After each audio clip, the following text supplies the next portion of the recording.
বাংলাদেশের সামনেই যেন ধেয়ে আসছে বাণিজ্যিক এক ঝড়। আলোচনার টেবিলে না ছিল কূটনীতি, না ছিল প্রস্তুতির ধার, অথচ সামনে ঘনিয়ে আসছে ১ আগস্টের ভয়াল দিন, যেদিন থেকে যুক্তরাষ্ট্রে বাংলাদেশের রপ্তানি পণ্যে বসবে ৫০% শুল্ক। বিশ্বের সবচেয়ে বড় বাজারে দাঁড়িয়ে এখন বাংলাদেশের গলা শুকিয়ে আসছে, কারণ প্রতিদ্বন্দ্বীরা যখন বুদ্ধিমত্তা আর দ্বিপাক্ষিক চুক্তিতে নিজেদের রক্ষা করছে, তখন বাংলাদেশ হারছে চোখ বেঁধে। প্রশ্ন উঠছে, এটা কি অনভিজ্ঞতার ফল নাকি গাফিলতির চড়া মাশুল? যুক্তরাষ্ট্রের সঙ্গে বাণিজ্য আলোচনায় কূটনৈতিক প্রস্তুতির ঘাটতি আর ব্যবসায়ীদের উপেক্ষার কারণে ভয়াল শুল্ক ফাঁদে পড়ছে বাংলাদেশ। ১ আগস্ট থেকে যুক্তরাষ্ট্রে বাংলাদেশের রপ্তানি পণ্য কার্যকর হতে যাচ্ছে ৫০% শুল্ক, যা রপ্তানি খাতে নামিয়ে আনতে পারে বড় ধরনের বিপর্যয়। সমৃদ্ধির পথে এগিয়ে যেতে দরকার ইস্পাত দৃঢ় ভিত্তি। তাই স্থাপনার স্থায়িত্ব নিশ্চিত করুন সর্বোচ্চ মানের ZSRM ব্রডবার। ZSRM bond to bond. বিশেষজ্ঞরা বলছেন, আলোচনায় পররাষ্ট্র মন্ত্রণালয় ছিল না, রপ্তানিকারকরা ছিলেন অন্ধকারে এবং বাণিজ্য বিশেষজ্ঞরাও বাদ পড়েছেন। ৩ মাসে ২৮ দফা বৈঠক করেও মাত্র ২% শুল্ক কমাতে পেরেছে বাংলাদেশ, অথচ ভিয়েতনাম এরই মধ্যে দ্বিপাক্ষিক বাণিজ্য চুক্তি করে ফেলেছে। বিশ্বব্যাংকের সাবেক lead economist doctor Zahid Hossain বলেন, মার্কিন রিপোর্টে যেসব সমস্যা তুলে ধরা হয়েছিল সেগুলো সমাধান বা প্রস্তাব না দিয়ে বাংলাদেশ উল্টো গম ও অস্ত্র আমদানির প্রস্তাব দিয়েছে, যা ছিল এলোমেলো ও কৌশলহীন।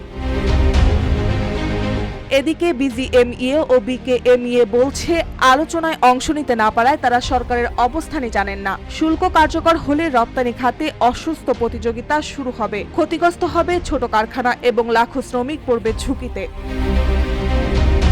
তবে আশার কথা, ৯ থেকে ১২ জুলাই যুক্তরাষ্ট্রে বৈঠকের সুযোগ পেয়েছে বাংলাদেশ। শেষ মুহূর্তের আলোচনায় কিছু ছাড় মিলতে পারে, তবে সময় কম আর ট্রাম্প জানিয়ে দিয়েছেন ১ আগস্টের সময়সীমা আর বাড়বে না। বিশ্লেষকদের মতে এখন দরকার সমন্বিত কৌশল, প্রস্তুত টিম ও বাস্তবমুখী প্রস্তাব। না হলে এই শুল্ক বাংলাদেশের রপ্তানি ও অর্থনীতির জন্য এক বড় ঝড় হয়ে দেখা দেবে। মার্জিয়া মৌ, রূপালী বাংলাদেশ। নির্বাচনের সময় কেউ যেন কোনো অপকর্ম করার সুযোগ না পায়। বাংলাদেশ জামাতে ইসলামী ধর্মভিত্তিক রাজনৈতিক দলগুলোর মধ্যে জনপ্রিয়তা এগিয়ে আছে সংগঠনটি। তবে আওয়ামী লীগ শাসনে যুদ্ধাপরাধের দায়ে তৎকালীন জামাত আমির সহ প্রথম সারির নেতাদের বিচারের মুখোমুখি করে ট্রাইব্যুনাল। এমনকি দীর্ঘ ১৫ বছর দলটিকে নেতা শূন্য করতে রাজনৈতিক কর্মকাণ্ড নিষিদ্ধ সহ সব ধরনের প্রচেষ্টা চালায় স্বৈরাচার সাবেক প্রধানমন্ত্রী শেখ হাসিনা। কিন্তু সফল হওয়ার বিপরীতে দেশ ছেড়ে ভারতে পালাতে হয় তাকে। এরপর থেকে প্রকাশ্যে রাজনীতি করার সুযোগ পায় দলটি। ধর্মভিত্তিক এই দলটি জাতীয় রাজনীতিতে এখন স্টেক হোল্ডার। সমৃদ্ধির পথে এগিয়ে যেতে দরকার ইস্পাত দৃঢ় ভিত্তি। তাই স্থাপনার স্থায়িত্ব নিশ্চিত করুন সর্বোচ্চ মানের ZSRM ব্রডবার। ZSRM bond to bond. গত মঙ্গলবার south Asian network on economic মডেলের আগামী নির্বাচনে ক্ষমতায় কাকে দেখতে চায় এমন এক জরিপে বিএনপির পর জামাতকে সমর্থন তুলে ধরে অংশগ্রহণকারীরা। জামাতের পক্ষে ভোট দেয় ২১.৪৫% তরুণ। অন্তর্বর্তী সরকার কর্তৃক ফেব্রুয়ারিতে নির্বাচনের ক্ষণ ধার্য করা হয়। এর ঠিক পরপরই একটি বেসরকারি টিভি চ্যানেলের ১০ ঘণ্টাব্যাপী অনলাইন জরিপেও জামাতকে সম্ভাব্য বিজয়ী হিসেবে শীর্ষে রাখেন অংশগ্রহণকারীরা। জরিপে দেখা যায় ৫৭% ভোট পেয়ে জামাতে ইসলামীর শীর্ষে রয়েছে। বিএনপি ১৪% ভোট পেয়ে দ্বিতীয় শীর্ষস্থানে রয়েছে। না ভোট ১৭% এবং এনসিপি ১২% ভোট পেয়েছে। এসব তথ্য বিশ্লেষণ করে রাজনৈতিক বিশ্লেষকরা মনে করছেন, নিষেধাজ্ঞা দমনপীড়নের পরও জামাতে ইসলামী বাংলাদেশে রাজনৈতিকভাবে আবারও গুরুত্বপূর্ণ স্টেক হোল্ডার হিসেবে আবির্ভূত হচ্ছে, বিশেষ করে তরুণদের একটি অংশের সমর্থনের মধ্য দিয়ে। নাজহা আতুলতোয়া, রূপালী বাংলাদেশ।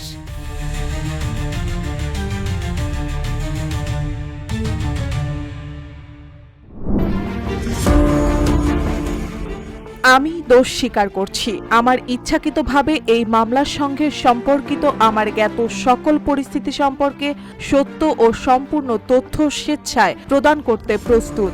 আন্তর্জাতিক অপরাধ ট্রাইব্যুনালের কাঠগড়ায় দাঁড়িয়ে সাবেক আইজিপি চৌধুরী আব্দুল্লাহ আল মামুন তার লিখিত বক্তব্যে এমনটাই জানিয়েছেন। তিনি আরো বলেন, যারা এই মানবতা বিরোধী অপরাধের সঙ্গে জড়িত তাদের মুখোশ উন্মোচন করতে আমি রাজসাক্ষী হয়েছি। আইনজীবী ও প্রসিকিউশনের বরাত দিয়ে জানা গেছে, আল মামুনের এই স্বীকারোক্তি মামলার বিচারে নতুন মাত্রা যোগ করবে এবং সত্য উদ্ঘাটনের পথ সুগম করবে। জুলাই আগস্টের গণঅভ্যুত্থানে সংঘটিত মানবতা বিরোধী অপরাধের মামলায় নিজের অপরাধের দায় স্বীকার করেছেন দেশের সাবেক পুলিশ মহাপরিদর্শক আইজিপি চৌধুরী আব্দুল্লাহ আল মামুন। একই সঙ্গে আন্তর্জাতিক অপরাধ ট্রাইব্যুনাল বুধবার 10 জুলাই মামলার 3 জনের বিরুদ্ধে আনুষ্ঠানিক অভিযোগ ফরমাল চার্জ গঠন করেন।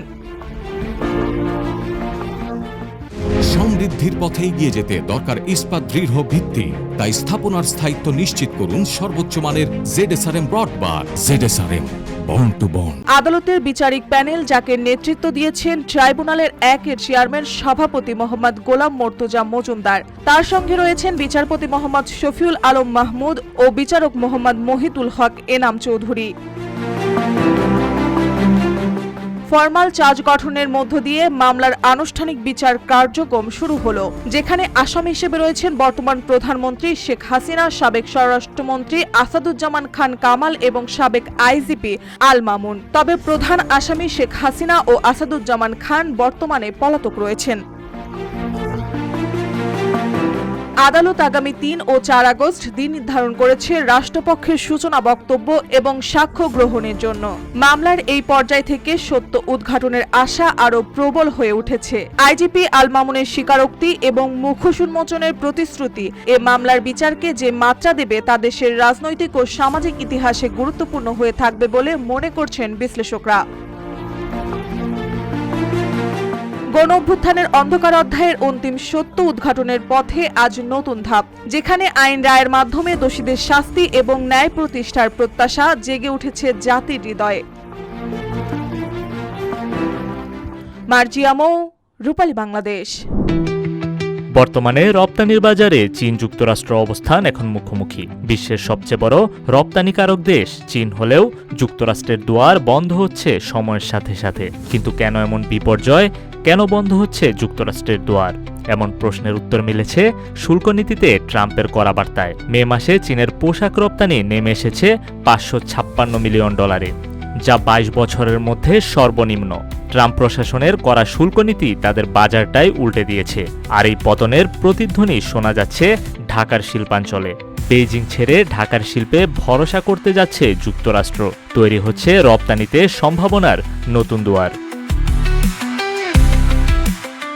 2025 সাল থেকে চীনা পোশাকে 145% পর্যন্ত শুল্ক প্রয়োগ করা হয়েছে। ট্রাম্পের এই সিদ্ধান্ত পোশাক আমদানিতে ঝড় তুলেছে।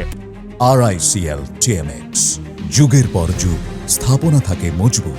শঙ্কিত আমেরিকান আমদানিকারকরা এখন খুঁজছে ভিন্ন রুট। এখন তারা ফিরে তাকাচ্ছে বাংলাদেশ, ভিয়েতনাম, ভারত ও মেক্সিকোর দিকে।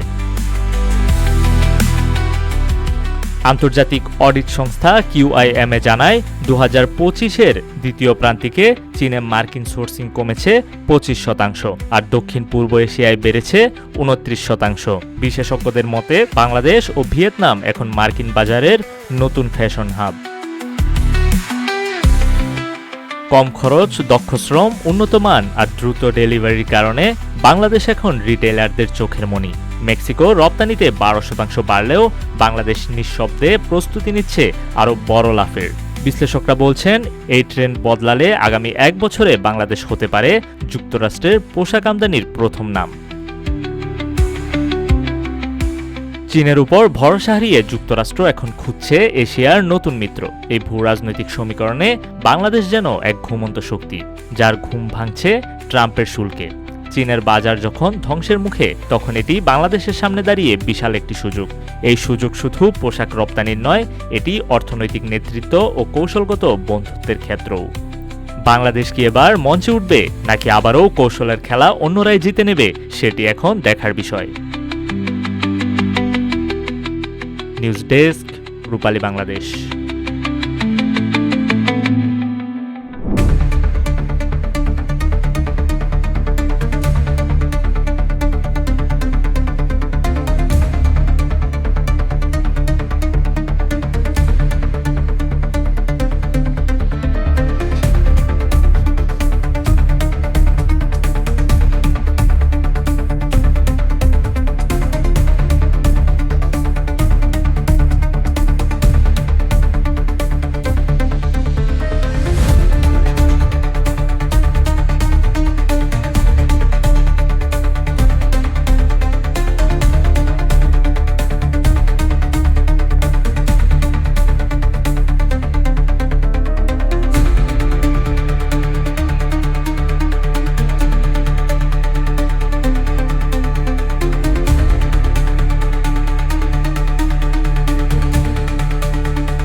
লালমনিরহাটের কালীগঞ্জে 100 ভূমিহীন পরিবারের জন্য বরাদ্দের জমি পুনরায় উদ্ধার করা হয়েছে।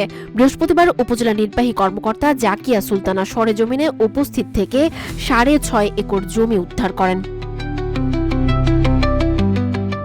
জানা গেছে 2000 সালে কাশিরাম মৌজায় প্রায় 15 একর জমিতে 100টি ভূমিহীন পরিবারকে ব্যারাক নির্মাণের মাধ্যমে পুনর্বাসন করা হয়েছিল। তবে 2003-4 সালে নদী ভাঙনের ফলে ব্যারাকগুলো নদী গর্ভে বিলীন হয়ে যায়। দীর্ঘদিন ধরে জমির উপর অবৈধ দখলদারের দখলে থাকার কারণে প্রকৃত অধিকারভোগীরা তাদের জমির দখল পাচ্ছিলেন না। গত জানুয়ারি মাসে একটি সরকারি পরিমাপক বা সার্ভেয়ার দলকে ভূমি পরিমাপে পাঠানো হলে তাদের দখলদাররা ভূমি পরিমাপে বাধা দেন বলে জানা যায়। RICL TMX, যুগের পর যুগ স্থাপনা থাকে মজবুত। অবশেষে কালীগঞ্জ থানার পুলিশ এবং সেনাবাহিনীর একটি টিমের সহায়তায় লাল পতাকা টানিয়ে 6.6 একর জমি উদ্ধার করে প্রকৃত ভূমিহীন যাদের বিগত সময়ে 5% করে জমি কবুলিয়ত করে দিয়ে পুনর্বাসন করা হয়েছিল তাদের এ জমি উদ্ধার করে বুঝিয়ে দেয়া হয় বলে জানান উপজেলার নির্বাহী কর্মকর্তা জাকিয়া সুলতানা। তারা আমাদের এই উপজেলা নির্বাহী অফিসার বরাবর একটি অভিযোগ দায়ের করে এবং জেলা প্রশাসকের কার্যালয়ে তারা গিয়ে দেখা করেন। আমি পরবর্তীতে তদন্তপূর্বক জানতে পারি যে এই আসলেই সেখানে একটি ব্যারাক ছিল এবং সেটা চর জায়গার কারণে তাদের জমিটি শিকস্তি হয়েছে আর কি। তার প্রেক্ষিতে আমি তাদের যারা অবৈধ দখলদার ছিল তাদেরকে অফিসে ডেকে শুনানি নেওয়ার মাধ্যমে দেখি যে তাদের আসলে সেরকম কোনো ডকুমেন্টস নাই সেখানে দখল করে সেটা ভোগ দখল করে জমি জমা মানে কৃষি উৎপাদনের। পরে আমি তাদেরকে একটা সময় বেঁধে দেই যে কোরবানি ঈদের মধ্যে তাদের সমস্ত ফসল উঠে গেলে আমরা যাদের জমি তাদেরকে বুঝিয়ে দেওয়ার কথা ছিল, যেটা আমি গতকাল সেনাবাহিনী এবং বাংলাদেশ পুলিশ সদস্যদের সহযোগিতায় সেটা আমরা 100টি পরিবারকে 5% করে জমি মোট 5 একর এবং তাদের রাস্তা সহ 6.5 একর জমি উদ্ধার করে দিয়েছি। অবশেষে 17 বছর পর ভূমিহীনদের কাছে দায়মুক্ত হলো উপজেলা নির্বাহী অফিস।